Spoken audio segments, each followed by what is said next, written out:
Duck, the Great Western Engine, puffed sadly to Edward's station. "It's not fair," he complained. "Diesel has been telling lies about me and made Sir Topham Hatt and all the engines think I'm horrid." Edward smiled. "I know you aren't, and so does Sir Topham Hatt. You wait and see. Why don't you help me with these cars?"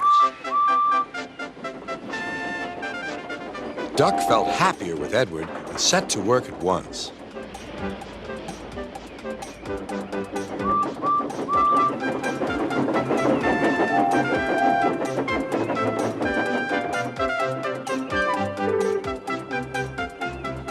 The cars were silly, heavy, and noisy.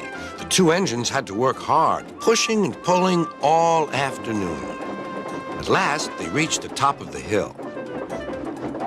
"Goodbye," whistled Duck, and rolled gently over the crossing to the other line. Duck loved coasting down the hill, running easily with the wind whistling past. Suddenly, it was a conductor's warning whistle. "Hurrah! Hurrah! Hurrah!" laughed the cars. "We've broken away! We've broken away! Chase him! Bump him! Throw him off the rails!" they yelled. "Hurry, Duck, hurry!" said the driver. They raced through Edward Station, but the cars were catching up. "As fast as we can, then they'll catch us gradually." The driver was gaining control. "Another clear mile and we'll do it." "Oh, glory! Look at that!" James was just pulling out on their line from the station ahead. Any minute, there could be a crash. "It's up to you now, Duck," cried the driver. Duck put every ounce of weight and steam against the cars. "It's too late!" Duck groaned. He veered into a siding where a barber had set up shop. He was shaving a customer.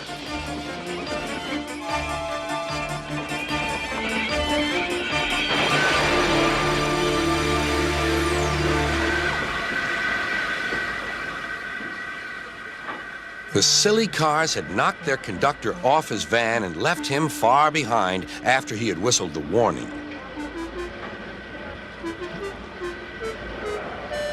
But the cars didn't care. They were feeling very pleased with themselves. "Beg pardon, sir," gasped Duck. "Excuse my intrusion." "No, I won't," said the barber. "You've frightened my customers. I'll teach you," and he lathered Duck's face all over. Poor Duck. Thomas was helping to pull the cars away when Sir Topham Hatt arrived. "I do not like engines popping through my walls," fumed the barber. "I appreciate your feelings," said Sir Topham Hatt, "but you must know that this engine and his crew have prevented a serious accident. It was a very close shave." "Oh," said the barber. Oh, excuse me." He filled a basin of water to wash Duck's face. "I'm sorry. I didn't know you were being a brave engine." "That's all right, sir. I didn't know that either." "You were very brave indeed," said Sir Topham Hatt. "I'm proud of you." Sir Topham Hatt watched the rescue operation. Then he had more news for Duck. "And when you are properly washed and mended, you are coming home." "Home, sir? Do you mean the yard?" "Of course." "But, sir, they don't like me. They like Diesel." "Not now. I never believed Diesel, so I sent him packing. The engines are sorry and want you back."